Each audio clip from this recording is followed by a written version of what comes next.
So as many of you guys already know, Nintendo has announced the NES Mini or NES Classic Edition. I think Classic Edition is the official name for it. Yeah, whatever. It's a really small NES, fits in the palm of your hands, comes with 30 pre-installed games and a basically a classic NES controller that connects to Wiimotes and other devices because it's got like the little port on it for like the Wiimote attachments, like the Nunchuck, Classic Controller Pro, all that nonsense. So it's that 30 pre-installed games. The thing is $60, and personally, I think it's pretty lame. Now, don't get me wrong. I think the idea of it is really cool. I think the idea of having, kind of like a, older console gaming system modernized with some of the stuff that it does have is pretty cool. 30 pre-installed games for $60, considering these are NES games.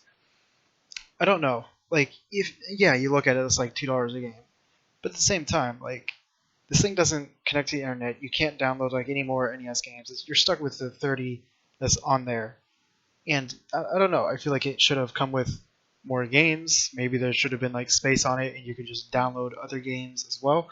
Personally, all right. So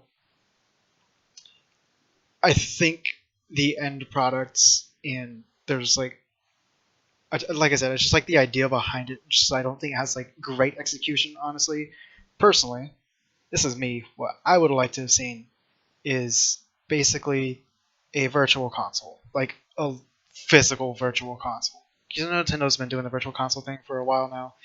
It's like literally just have this thing. It's fine in the shape of an NES. Personally, I would like to see like different models. Like they have it look like a Super Nintendo, make it look like a Nintendo 64, but I literally have all the hardware be the same, where it has four of the ports that this thing has instead of two, and you could plug in whatever controller you wanted, like the Classic Controller Pro or the NES controller, or they probably could have made like a Super Nintendo one or Nintendo 64 one, but have it play like all the virtual console games. I'm talking like NES, SNES, Game Boy, Game Boy Advance, Nintendo 64. Have it play all of that in one virtual console system instead of having this NES Classic that plays 30 pre-installed games. Doesn't connect to the internet. You can't update it. You can't get more games. Uh, yeah, so I don't know. It's like really cool and dumb at the same time. A lot of people are going to buy into it because of nostalgia.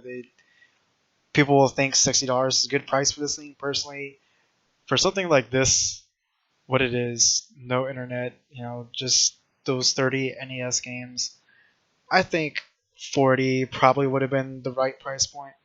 There's definitely going to be a lot of people buy it for 60 though, but I don't know. That's my take on it. That's what I think about it. Like, not really great, not really bad either, quite honestly, but they definitely could have executed this better. Though probably, if this does well, then they're definitely going to do one for Super Nintendo and Nintendo 64. And I promise you, if they do one for Super Nintendo or Nintendo 64, it'll definitely do better than NES one. So I get the feeling this Nintendo testing the waters, kind of trying to find more ways to print money, basically. So from a business standpoint, this is definitely like the right move for them to do.